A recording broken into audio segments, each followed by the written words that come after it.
Thank you for joining us today. It is August 3rd, and this is St. Giles in the Word, a daily recording of our readings. Today we will read from Hebrews 11 and Genesis 28 using the New International Version. We begin today in the book of Hebrews. Now faith is confidence in what we hope for and assurance about what we do not see. This is what the ancients were commended for. By faith, we understand that the universe was formed at God's command, so that what is seen was not made out of what was visible. By faith, Abel brought God a better offering than Cain did. By faith, he was commended as righteous when God spoke well of his offerings. And by faith, Abel still speaks, even though he is dead. By faith, Enoch was taken from this life, so that he did not experience death. He could not be found because God had taken him away. For before he was taken, he was commended as one who pleased God. And without faith it is impossible to please God, because anyone who comes to him must believe that he exists, and that he rewards those who earnestly seek him. By faith Noah, when warned about things not yet seen, in holy fear built an ark to save his family. By his faith, he condemned the world and became heir of the righteousness that is in keeping with faith. By faith, Abraham, when called to go to a place he would later receive as his inheritance, obeyed and went, even though he did not know where he was going. By faith, he made his home in the promised land like a stranger in a foreign country. He lived in tents, as did Isaac and Jacob, who were heirs with him of the same promise. For he was looking forward to the city with foundations, whose architect and builder is God.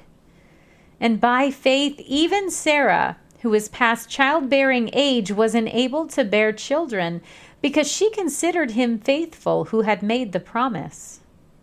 And so, from this one man, and he as good as dead, came descendants as numerous as the stars in the sky and as countless as the sand on the seashore.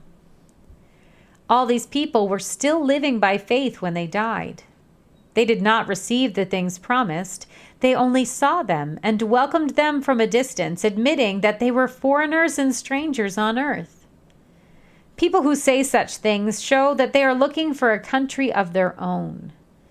If they had been thinking of the country they had left, they would have had opportunity to return. Instead, they were longing for a better country, a heavenly one. Therefore, God is not ashamed to be called their God, for he has prepared a city for them.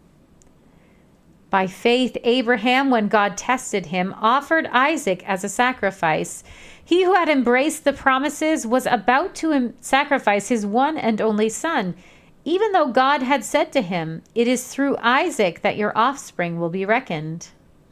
Abraham reasoned that God could even raise the dead, and so in a manner of speaking, he did receive Isaac back from the death. By faith, Isaac blessed Jacob and Esau in regard to their future. By faith, Jacob, when he was dying, blessed each of Joseph's sons and worshipped as he leaned on the top of his staff. By faith, Joseph, when his end was near, spoke about the exodus of the Israelites from Egypt and gave instructions concerning the burial of his bones.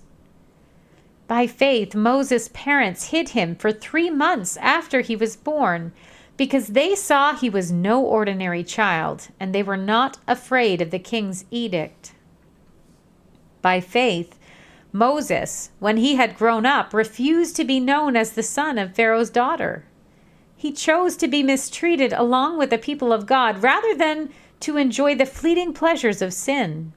He regarded disgrace for the sake of Christ as of greater value than the treasures of Egypt, because he was looking ahead to his reward. By faith he left Egypt, not fearing the king's anger. He persevered because he saw him who is invisible. By faith he kept the Passover and the application of blood, so that the destroyer of the firstborn would not touch the firstborn of Israel. By faith, the people passed through the Red Sea as on dry land, but when the Egyptians tried to do so, they were drowned. By faith, the walls of Jericho fell, after the army had marched around them for 7 days.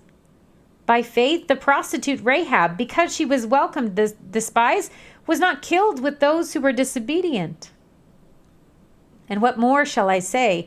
I do not have time to tell about Gideon, Barak, Samson, and Jephthah, about David and Samuel and the prophets, who through faith conquered kingdoms, administered justice, and gained what was promised, who shut the mouths of lions, quenched the fury of the flames, and escaped the edge of the sword, whose weakness was turned to strength, and who became powerful in battle and routed foreign armies. Women received back their dead, raised to life again. There were others who were tortured, refusing to be released so they might gain an even better resurrection. Some faced jeers and flogging, and even chains and imprisonment. They were put to death by stoning. They were sawed in two. They were killed by the sword. They went about in sheepskins and goatskins, destitute, persecuted, and mistreated. The world was not worthy of them. They wandered in deserts and mountains, living in caves and in holes in the ground. These were all commended for their faith, yet none of them received what had been promised, since God had planned something better for us, so that only together with us would they be made perfect. We turn now to Genesis 28. So Isaac called for Jacob and blessed him. Then he commanded him, "Do not marry a Canaanite woman. Go at once to Paddan Aram, to the house of your mother's father Bethuel. Take a wife for yourself there from among the daughters of Laban, your mother's brother. May God Almighty bless you and make you fruitful and increase your numbers until you become a community of peoples.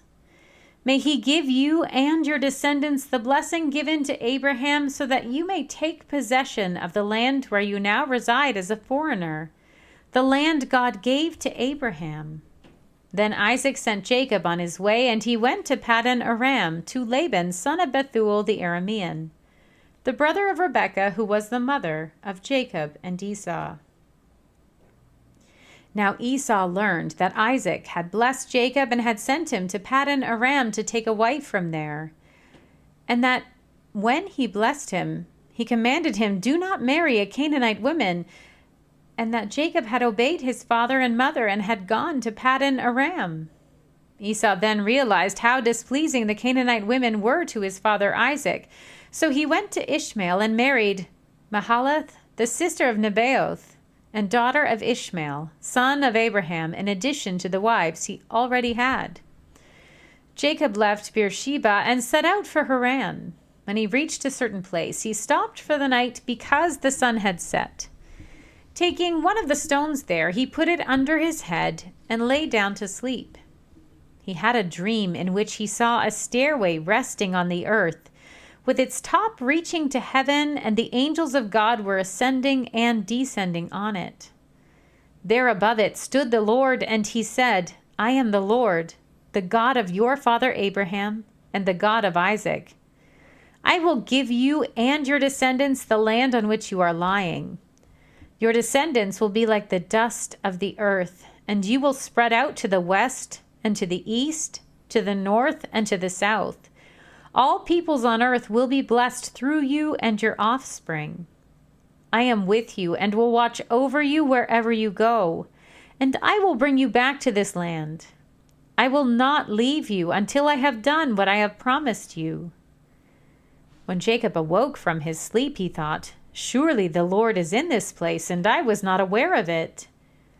He was afraid and said, "How awesome is this place! This is none other than the house of God. This is the gate of heaven." Early the next morning, Jacob took the stone he had placed under his head and set it up as a pillar, and poured oil on top of it. He called that place Bethel, though the city used to be called Luz. Then Jacob made a vow, saying, "If God will be with me and will watch over me on this journey I am taking, and will give me food to eat and clothes to wear, so that I return safely to my father's household, Then the Lord will be my God, and this stone that I have set up as a pillar will be God's house. And of all that you give me, I will give you a tenth. Here ends our reading for today.